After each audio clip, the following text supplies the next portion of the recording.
Good afternoon. Welcome to the session on practical vaccinology for PRRS and influenza. First speaker will be Dr. Mike Roof. He obtained his PhD from Iowa State University in veterinary microbiology and has spent over 25 years in vaccine research and development. During his time in the vaccine industry, he has worked for Noble Laboratories and Boehringer Ingelheim. During his time at BI, he was the global segment head of biologics and led efforts in Europe, China, and the US. He has participated in vaccine development for diseases such as atrophic rhinitis, Lawsonia, PRRS, Glasserella parasuis, Salmonella, Mycoplasma, and PCV. In 2019, Mike joined Iowa State as the Chief Technology Officer and focuses his time on vaccine-related startup activity, supporting the expedited commercialization of university technology and creating industry interfaces with the academic experts.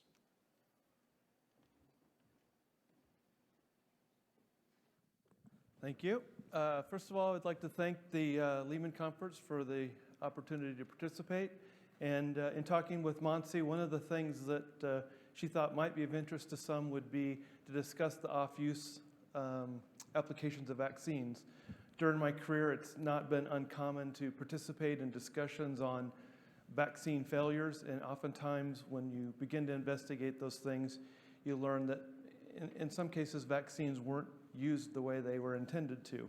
And so just want to outline some characteristics of what the USDA licensure process is and give you all information to better assess that risk if you choose to do that again in the future. So the U.S. vaccine industry is regulated by the USDA, specifically the Center for Veterinary Biologics.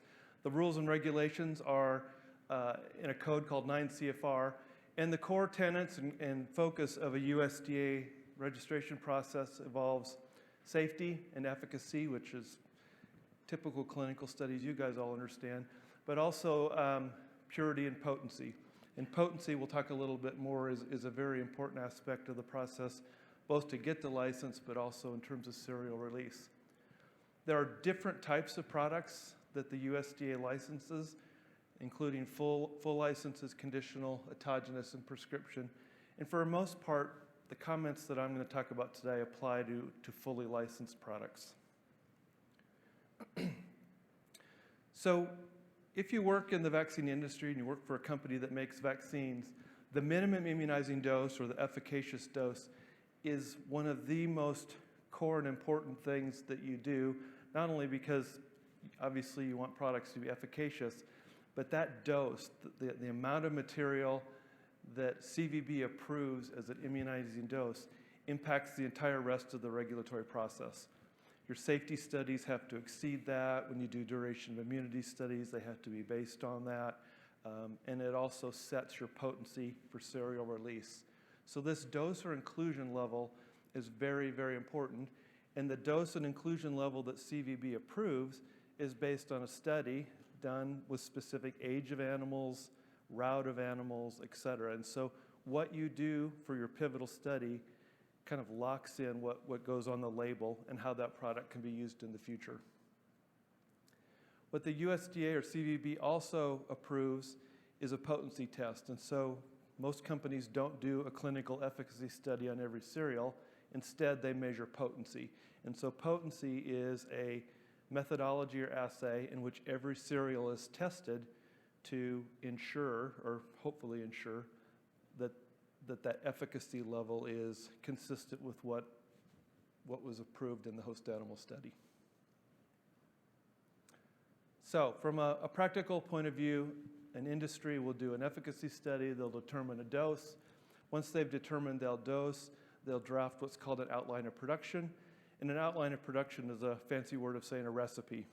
It's a recipe that talks about the adjuvant, the inactivation, the stabilizer. It tells you how you're going to label it. It tells you your dose sizes. And it basically is a tool and a process that companies use to show that they consistently manufacture every cereal the same. And that's also a tool for CVB to come in and regulate and say, hey, A, B, C is what you're supposed to do. Did you do it? So that's very important. And then the final part, and again, comes back to this potency. You may only do one efficacy study that shows efficacy, but every single cereal that gets released into the commercial space must pass the potency test, and that potency test is something that CVB has to approve in advance. And so what do potency tests do? Typically, and I'm speaking in generalities, if you have a killed product, when you do your efficacy study, you'll save some of the antigen back, and that becomes a reference. And so every additional cereal that you produce gets compared to that reference. And CVB has a very specific methodology called parallel lines. And so a lot of the killed products are ELISAs. And so you'll generate linear curves of your reference, and then you'll generate a linear curve of your cereal you're interested in release. And you have to show that your antigenic level exceeds that reference. When potency tests are developed, you have to develop them and show that they can detect both passing and failing potency levels. That's a core part of the review process. For live products, potency is oftentimes a little bit more straightforward, and they're oftentimes done based on titer. So a TCID50 for virals and maybe a CFU for bacteria. Things like Lawsonia and the intracellular bacteria are a little bit different, but in general, those potency tests are more direct.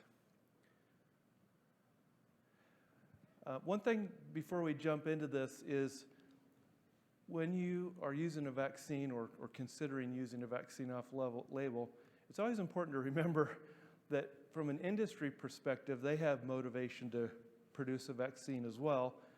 And they certainly want to produce a high quality and consistent product, but they also want to make money. And one of the ways they make money is to keep their costs low and their inputs low. And so they don't put a lot of excess material in that product. They put in what's required to have an efficacious product, but they aren't just throwing antigen in for the sake of having it, because that goes against their profitability. They certainly don't want cereals to fail, because if you have a back order or if you have a stability problem, that's a major pain, not only for the government, the company, but the consumer. So no company wants that. And another thing to consider is if you work for a vaccine company and you have product A, you probably want them to use your product B and your product C. So combinations are bundled. And so you formulate things so that these fit together. And you may also formulate so that they don't work with your competitor products. I mean, and that's just, if you stop and think about it, that's what companies do, and that's actually a smart way to work. So for off-label use, I want to really talk about 4 different kind of scenarios and bullet points which I've most commonly faced and may be relevant to something you've considered as well. First would be adjuvants. Every company has a proprietary adjuvant, and we're all covered by NDA and NDAs, so you can't really talk about it. But you can go to the U.S. Patent and Treaty Organization, and you can Google your favorite company, and if you look it up, there will be information about their adjuvants. And some of the adjuvants are oils that contain detergents or emulsifying agents. Some of them are polymers that are aqueous solutions. Some of them are mineral oil based, some of them are aluminum hydroxide. So there's all of these different variations, and every company sort of has their own proprietary and specific formulation. So when you use a licensed product and you use it according to the label, that material has been tested for safety, field safety, lab safety, etc. If you choose to take 2 products and mix them that haven't been labeled, you certainly are taking some level of risk, primarily, I would say, in terms of safety, but maybe efficacy as well. Some of those formulations don't naturally mix well together, or mix at all for that matter. If you choose to mix a live and killed product, some of those detergents actually destroy membranes, and so if you have a live bacteria or a live viral, you may actually inactivate the product. And so, if you look at it at a quick level, mixing product A and product B might seem easy and wise for what you're doing, but you should definitely consider the adjuvant platforms. And if you're going to do that, make sure that there's a rationale that they can be compatible together. Another area where I've seen this a lot, my background was a lot with PRRS, and so there were times where products were mixed with live PRRS vaccines, and people got some surprises. CVB has numerous approved live killed combinations. So there's PRRS combinations in swine. On the cattle side, it's BRDC live virals with leptos and clostridials. And so those have been approved and tested. But I will tell you that these combinations of mixing live and dead things together is not easy. Oftentimes the killed component have inactivating agents such as formalin, and that residual formalin can inactivate live components. As I mentioned, adjuvants or components that have detergents, saponin, Quil-A, things like that, can disrupt membranes, which affect viability. Occasionally, and you'll get some surprises, that the media formulation, and I have some examples in my background with serum. Mycoplasma vaccines have a lot of serum in it. Well, sometimes that serum has antibodies against agents that you might be interested in mixing, which can cause some problems. Adjuvants, as we said before, and even cases where I had two components that were compatible with a modified live virus or bacteria, I've encountered instances when those were mixed together, there was a derivative produced that was unexpectedly virucidal. So these things, they can be done when they're done in a rational way, but they're not easy. And what CVB requires for products that are licensed and sold as a killed live combo is that, similar to potency, but every cereal has to pass what's called a virucidal assay. And so what is a virucidal assay? It's a 2 or 3 page protocol, but the gist of the protocol is that you mix the live component with sterile diluent and you determine a titer, and you mix that same product with the test material of interest, your killed vaccine. You let those components sit at room temperature for 2 hours, and then you do a titer, do a TCID50. And if the results are within 7/10 of a log, that's generally considered a pass. That's considered a non-virucidal formulation, and you move along. Again, every cereal of a licensed product, gets tested that way. And so, one question, why 0.7? I don't know the formal answer, maybe our next speaker does, but in some ways, I'm sure it has to do with assay wobble. Potency tests are not perfect. These are not, super sensitive assays. A TCID50 has variability, and I suspect at least part of that 0.7 value comes just due to assay variation and wobble. So if you use a licensed product, your risk is on the low end of the scale because those products have been mixed together, tested for efficacy, tested for potency, and every single cereal tested for virucidal compatibility. If you choose to use off-label, that combination does not have efficacy. The product could be virucidal, it could be partially virucidal, it could be totally virucidal. You don't know unless you check it, and certainly the potency and safety would be unknown. I can tell you that in my life, I've been asked to test materials for virucidal, and and sometimes 10 of 10 are virucidal, sometimes 9 of 10 are not virucidal, and sometimes it's all over the board. And so the only way to really know is to test every single one, which is what CVB asks you to do. Third part, this has to do less with mixing, but it's also an adulteration of a product, and that's partial dosing. So many live vaccines are known to infect and replicate, and so there is some theory or hope that if you use partial dosing, you can save some money in cost. Vaccines aren't free, so they do cost. There's some hope or belief that vaccines replicate and persist, and therefore you can get by with a lower dose. And there's also a belief that there's some overage and buffer, and so you can get away with this dose cutting. As I said, attenuated live products are based potency and titer. And so there is a very clear and known titratable effect with an attenuated strain. 20 or 30 years ago, I was having a conversation with Andy Holkamp in North Carolina, and I made a comment that if you gave me PRRS at 1 log, 2 log, 3 logs, and 4 logs, wild-type PRRS, 3 days later, it would all look the same in the pig. Dose wasn't that important because those isolates replicate to their biologic capacity. Well, he then challenged me and said, well, Roof, if you're going to say that, why is MLV any different? And the answer is the licensed vaccines are attenuated. And so when we do an efficacy study, we do a titration, and we find a failing dose, and then we find the minimum immunizing dose, and that's what we use. So the attenuation of a modified live vaccine is different than wild type, where dose is less important. It's also important to know that for a live product, potency is depending on post-sale handling, shipping, temperatures, how long it sits on your dash, how it's handled in the field, is the dose given properly, et cetera. And so that isn't always perfect. Remember, vaccine companies aren't giving the stuff away for free, that they put in what's needed, but they don't always put in a lot less. And a final point for you to consider, and this is true not of just of lives, but of all vaccines. When you work for a vaccine company,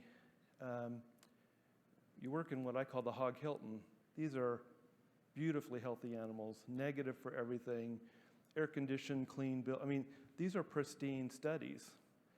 That isn't probably the world you live in. And so, your product is being put under tough environmental conditions, poor handling, multiple diseases, et cetera, et cetera. And so,